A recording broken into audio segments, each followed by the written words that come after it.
नमस्कार, आप सभी देख रहे हैं एक नया प्रोग्राम किशोर के साथ हमारे चैनल में।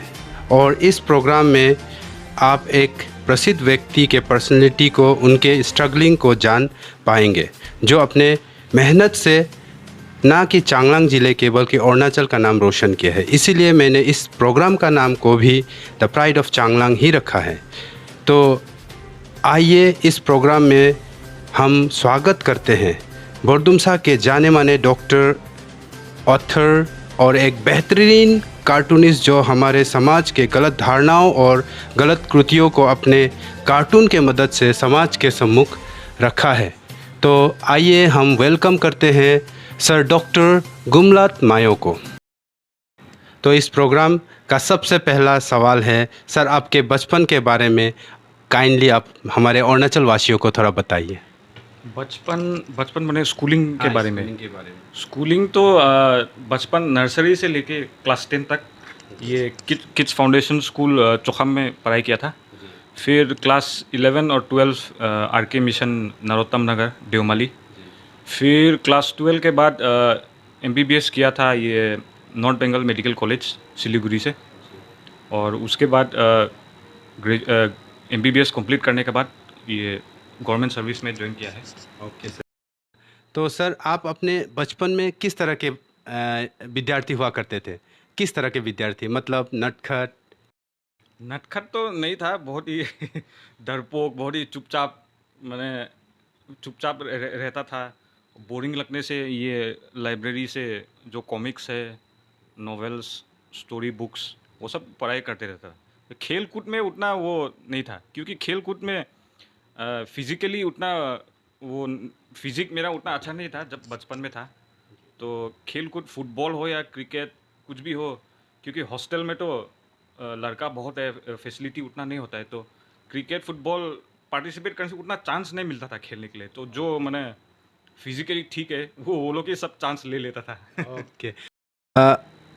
सर आप हमारे नए जनरेशन को अपने 12वीं के बाद MBBS के लिए जो स्ट्रगल करना पड़ता है उसके बारे में थोड़ा बताइए। स्ट्रगल तो हाँ, पढ़ाई में तो स्ट्रगल तो ये मेडिकल एंट्रेंस क्रैक करने के लिए पढ़ाई का मैंने डेली बहुत आवर्स उसमें सेक्रीफाइस करना पड़ता था पढ़ाई में। उसमें खाना वाना ये सब भी उतना खाना वाना में ध्यान नहीं देगा, सिर्फ पढ़ाई में ध्यान, क्योंकि आर के मिशन में क्लास 12 में सब ये ब्रिलियंट स्टूडेंट्स ये सब आता था, सब होल अरुणाचल से। तो कंपटीशन बहुत टफ होता था। तो वही दूसरा लोग इतना पढ़ाई कर रहे थे, इंस्पिरेशन उन्हीं से मिलता था, अपना बैचमेट से। आप अपने कॉलेज के बारे में कुछ बताइए, जहाँ से आपको novel once upon a time लिखने की भी प्रेरणा मिली। कॉलेज में फिर बिल्कुल ही चेंज हो गया। हम तो स्कूल में तो इतना चुपचाप ये सब था, तो कॉलेज में जो स्कूल में करने नहीं मिला सब कॉलेज में कर दिया। तो जो मैंने कॉलेज में दोस्त लोग भी बहुत अच्छा मस्ती वाला ये सब दोस्त मिला। तो दोस्ती तो अभी भी कंटिन्यू है कॉलेज का दोस्त लोग के साथ, जिनका साथ 5.5 years almost 6 years spend. Okay sir. तो जो सर आपको वंस अपॉन ए टाइम जो आपका नॉवल है, जिस तरह से मैंने शुरुआत में बोला था, एक प्रसिद्ध ऑथर भी है आप, ना केवल चांगलांग बल्कि अरुणाचल में आपको ऑथर के मीन्स बुक राइटर के हिसाब से जाना जाता है अरुणाचल में। तो इस दौरान आपको शायद कुछ अवार्ड भी मिला था बुक्स रिलेटेड। ये वंस अपॉन ए टाइम के लिए मिला था या फिर और भी कुछ बुक लिखने के कारण से मिला था? ये फर्स्ट बुक जो है वंस अपॉन ए टाइम उसी के लिए मिला था। 2018 में ये governors young achievers award for the field of literature, ये इसी नोवेल के लिए ही मिला था। ओके सर, ये जो आपका नॉवल था वंस अपॉन ए टाइम, इसके अंदर क्या ऐसा चीज़ है जिसको पढ़ के श्रोताओं इतने खुश हुए थे? इतने सारे आपके बुक्स भी शायद बिके हैं, सुनने में आया है कि आपके बुक्स भी बहुत सारे बिके हैं। किस कारण से आप कौन सा पॉइंट को आप बताने चाहेंगे कि कौन सा आपका उसमें प्लस पॉइंट था जिसका कारण से आपका ये बुक जो वंस अपॉन ए टाइम बहुत सारे ग्राहकों ने खरीदे, दर्शकों ने खरीदे, जो बुक्स रीडर्स ने खरीदे? प्लस पॉइंट तो मेरे हिसाब से जो बुक्स का जो ह्यूमर है, कॉमेडी है, शायद उसी को रीडर्स ने बहुत पसंद आया होगा। और इसमें किताब में जैसे कि फैंटेसी, इमेजिनेशन उतना नहीं है, मतलब मोस्टली कहानी जो है वो रियलिटी को ही रिफ्लेक्ट किया है। तो वही जो मोस्टली सिचुएशंस जो है मोस्टली रियलिटी है, तो शायद रीडर्स लोग उसको ज़्यादा इसलिए ज़्यादा अच्छा रिलेट कर पाया होगा। सर अभी हम लोगों को आप अपना किताब थोड़ा दिखा पाएंगे क्या? तो एक हाँ एक एक करके आप काइंडली अगर आप दिखा पाएंगे, जो आपका पहला किताब था सर उसको आप काइंडली दिखा पाएंगे क्या, जो आपका जो सबसे फर्स्ट नॉवल था? ये मेरा फर्स्ट बुक है। तो ये 2016 में पब्लिश हुआ था। तो इसका फर्स्ट एडिशन, और ये भी फर्स्ट बुक ही है लेकिन इसका सेकंड एडिशन है, इसलिए कवर जो थोड़ा डिफरेंट है। और ये सेकंड पार्ट, ये नोवेल का सेकंड पार्ट, ये थर्ड पार्ट, ये थर्ड पार्ट, और ये कार्टून जो कलेक्शन है उसका, ये भी वॉल्यूम 1 बोलेगा, वॉल्यूम 2 और 3 भी निकलने वाला है इसका भी। तो सर ये कार्टून इसके अंदर कार्टून्स है क्या सर? हाँ, आप काइंडली इसको खोल के एक दो कार्टून दिखा पाएंगे क्या हमारे दर्शकों को? ओके सर का ये कार्टून, जो ये बुक है उसका कार्टून भी आप देख सकते हैं। ये सर दिखा रहे हैं अपने कार्टून, जो सर ने अभी तक जो फेसबुक में डाला है उसी से रिलेटेड ये कार्टून भी है जो सर दिखा रहे हैं। Okay, thank you sir. Of करो सर। आप अपना जो डॉक्टर प्रोफेशन है उससे रिलेटेड भी कुछ कहना चाहेंगे हमारे ऑडियंस को? डॉक्टर रिलेटेड मैंने बहुत ऐसा क्वेश्चन पूछता है हमको कि डॉक्टर का ड्यूटी भी करता है तो लिखने का टाइम कैसे मिलता है। तो लिखने का तो टाइम निकालना पड़ता है, और ऐसा नहीं कि डेली लिखने का वजह से मेडिकल का जो ड्यूटी है वो भी डिस्टर्ब माने हो सकता है, ऐसा नहीं है। क्योंकि जो नोवेल का जो चैप्टर्स है वो तो हफ्ता में एक दिन या 10 दिन में एक दिन, वो भी 1-2 घंटा, दिन का 24 घंटा में से 1-2 घंटा, उतना तो पॉसिबल ही है जितना भी ड्यूटी हो।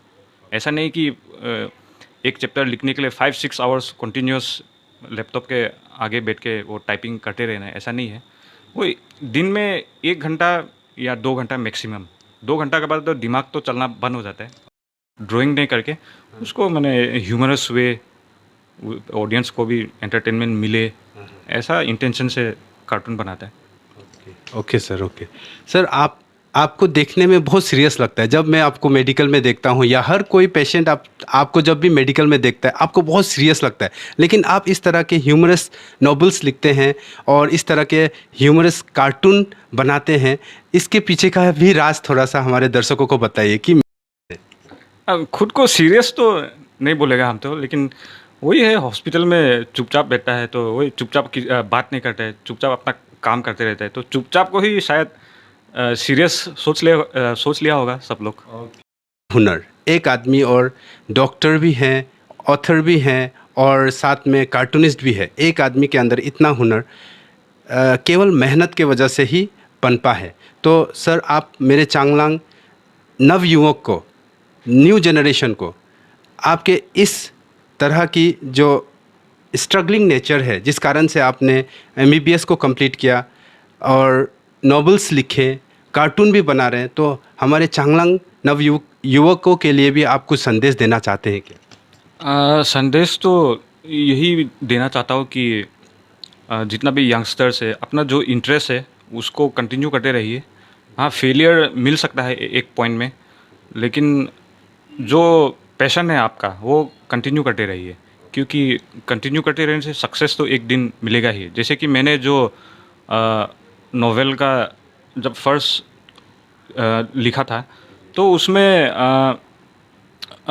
जो टारगेट है वो छोटा छोटा टारगेट से स्टार्ट करना है। अगर हम पहले से ही सोच लेता कि हमको एक नोवेल लिखना है वो भी 400-500 पेजेस का, तो ये 400-500 पेज ये सब सोच के ही वो नोवेल लिखने, स्टोरी लिखने वाला काम उसमें ही फुल स्टॉप हो जाना था। तो वही अभी अगर नोवेल लिख रहा है तो बस सोचना है कि हमको बस एक चैप्टर कंप्लीट करना है जैसे भी, तो एक चैप्टर अगर कंप्लीट कर लिया तो एडिट करके, हाँ ये चैप्टर को कैसे और भी सुंदर से एडिट कर सकता है, ऐसा करके तो फिर ऑडियंस उस कहानी को पसंद आने से फिर नेक्स्ट चैप्टर लिखो। सर, और ये आपका आखिरी सवाल है सर कि आपका जो बुक है वंस अपॉन ए टाइम, अगर कोई ऑडियंस, दर्शक अगर ख़रीदना चाहे तो वो कहाँ पे जाके इस बुक को ख़रीद सकते हैं? बुक स्टोर्स ये सब में तो अवेलेबल नहीं है अभी तक, सिर्फ ईटानगर में अवेलेबल है। एनी डिपार्टमेंटल स्टोर है ईटानगर का, फिर रीडर्स रेल्म गंगा मार्केट वहाँ में अवेलेबल है।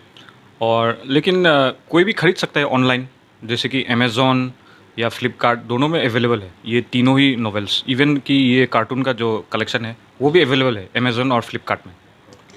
ओके सर, तो इसी के चलते और एक सवाल जो है मेरे मन में उठ रहा है, जो आपका जो कार्टून होता है, जो आप कार्टून बनाते हैं, तो उसको दर्शक कहाँ पे देख पाएंगे? फेसबुक के किस पेज में आप उसको आप अपलोड करते हैं? और उस पेज का नाम काइंडली अगर आप दर्शकों के लिए बोल दें तो शायद आगे जाके आपके कार्टून भी मेरे इस प्रोग्राम के बाद और भी आपके दर्शक बढ़ जाए उस पेज के। मेरा फेसबुक पेज का नाम है once upon a time somewhere. उसमें जब भी कार्टून रेडी होता है उसी में मैं अपलोड करता हूँ। सिर्फ कार्टून ही नहीं, अपना नया नॉवेल्स या कुछ भी अपडेट देना हो तो वही फेसबुक पेज में अपलोड कर देता हूँ।